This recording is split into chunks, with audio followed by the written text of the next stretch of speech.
within the space that we understand.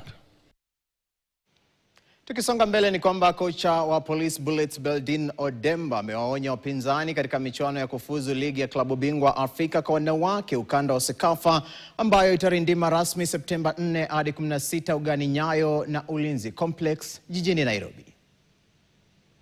Come and support us the way they come for Harambee Stars. The same as we are playing Kenya and we are Kenyans. 3 of our players will not be able to play, 3 of the players from the squad. But we have the other players ready. We've seen how Chan went. We've seen how we gave our best during Chan. It's a continuation. That's why we're glad that it's being played at home.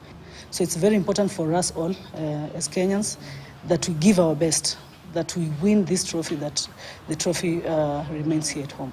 Last year in this competition we had 8 teams, and this time we have 9 teams with the introduction of Denden from Eritrea.